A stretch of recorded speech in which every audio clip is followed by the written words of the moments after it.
నీ ప్రార్థన, నీ కన్నీరు నీ చెంపల మీదకి వచ్చేసరికి ఆరిపోవచ్చు ఒక స్పేళ, కానీ ఎన్ని యుగాలైన దేవుని సన్నిధిలో బుడ్డులో భద్రంగా ఉంచబడుతుంది.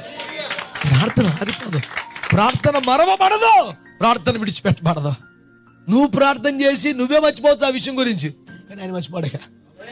వాళ్ళ రోజున ఏడిచావు కదా నాన్న, సరే అన్నాను కదా, ఇకపో. దేవునికి స్తోత్రం కలుగునుగా.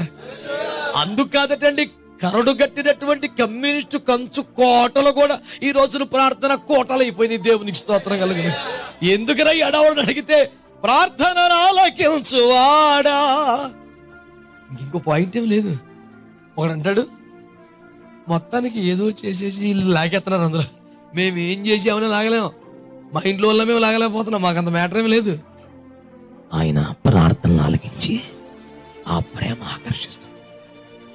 ఆమేన్, హల్లెలూయా.